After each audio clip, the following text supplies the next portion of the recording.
This is the brief on Spain's 2026 World Cup victory. Spain just clinched the 2026 World Cup with a dramatic 1-0 extra-time win over defending champion Argentina, proving a unified team mentality totally outshines individual superstardom. First, let's look at the incredible collective effort that broke a grueling 0-0 deadlock in the 106th minute. When Ferran Torres scored, he immediately credited the goal to 47 million people. That completely echoes Coach Luis de la Fuente's pride in a squad functioning as a selfless family. You know, it really makes you wonder, when the pressure is literally at its peak, does relying on your teammates matter way more than waiting for a moment of individual magic? Second, Spain's system completely neutralized the ultimate superstar. Their tactical discipline absolutely suffocated Argentina and their 39-year-old captain, Lionel Messi. By using fluid positional rotations in the midfield, specifically a 2-4-3-1 build-up shape, they just starved Messi of the ball. This frustrated Argentina into pure desperation, causing cynical fouls and a red card for Enzo Fernandez. Spain's setup was like a perfectly calibrated machine, intentionally starving the engine of Argentina's lone genius. Finally, this massive teamwork marks a real generational changing of the guard. These teenage sensations stepped up to dethrone the old guard, specifically because they bought into this team-first system. 19-year-old Lamine Yamal, who now holds the longest perfect win streak for a European starter, and Pau Cubarsí, the tournament's Young Player Award winner, are absolute proof of this.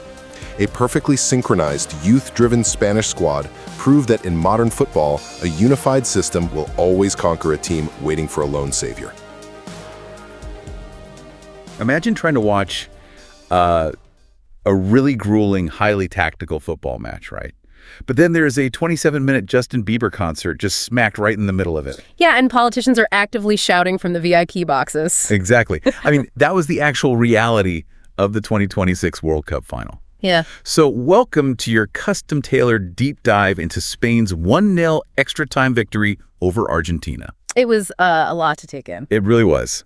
Today, we are pulling from Wikipedia, The Guardian, FIFA, and Al Jazeera to try and isolate the historic on-pitch football from the completely unprecedented off-pitch circus of this massive 48-team experiment. Okay, let's unpack this. Right, because the expansion to 48 teams broadened the footprint so much that the actual game almost had to fight for attention. Wow. But on the grass, I mean, we saw a staggering tactical stalemate. Oh, absolutely. The stat line basically says it all. 20 shots for Spain and only 2 for Argentina. And those 20 shots did not come easy at all. No, they didn't. Argentina parked a brutal low block. I mean, they were deliberately time-wasting, committing these heavy tactical fouls, which, eventually culminated in Enzo Fernandez getting a red card. Yeah, Spain was playing that hyper-precise surgical passing game. Like a scalpel. But you just can't break down a massive brick wall with a scalpel. Yeah. You just end up blunting the blade against all those bodies, crowding the penalty area. Which is exactly why it took 106 minutes of just wearing down that physical wall before substitute Ferran Torres finally found that half yard of space. Right, to hit the roof of the net. Exactly. But what's fascinating here is the milestone that single goal unlocked. By winning this tournament, Spain is now the first nation to ever hold both the men's and women's World Cup titles simultaneously. It's unbelievable. It really just proves that their national youth development infrastructure is operating on a totally different level than the rest of the world. Here's where it gets really interesting, though.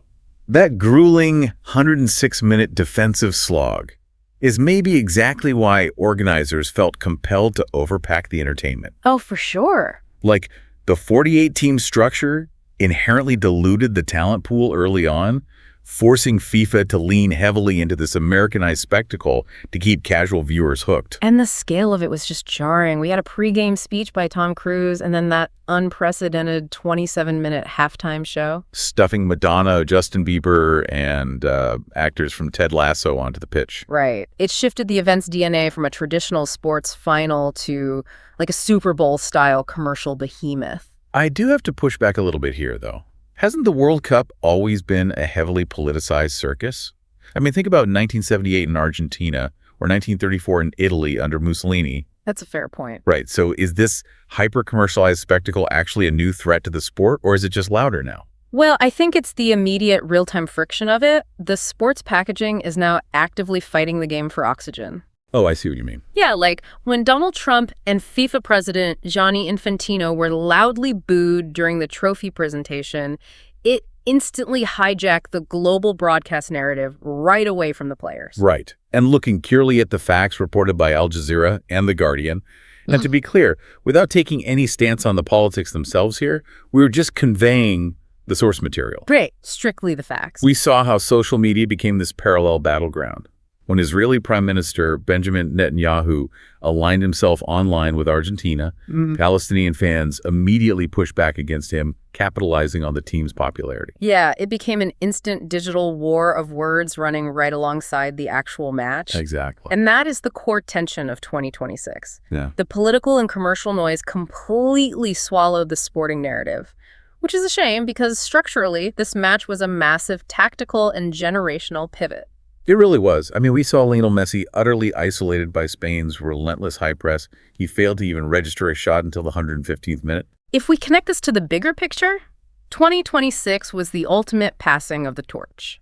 The old guard was effectively smothered by modern tactics. Wow. Yeah. Meanwhile, Kylian Mbappe secured his second golden boot with 10 goals, and Spain's 19-year-old Lamine Yamal essentially claimed the global crown. The extreme physical demands of the modern game now strictly belong to this younger, faster generation. Completely. So what does this all mean? Why should you care about any of this? Because you are watching the evolution of global sports in real time. Absolutely. These are no longer just athletic tournaments, you know? Yeah. They've transformed into sprawling geopolitical and entertainment behemoths where the actual athletes have to fight through lasers and political agendas just to be seen. Yeah, the 90 minutes of football is becoming just the nucleus of a much larger global flex of soft power and commercial influence. Which leaves us with this final provocative thought. The 2030 World Cup is slated to expand across 6 countries and 3 continents to celebrate its centenary. That's huge. Right. So if a single host tournament already required a 27-minute halftime show and sparked endless political maneuvering, will the actual football eventually become just a sideshow to the global spectacle? It's definitely something to mull over.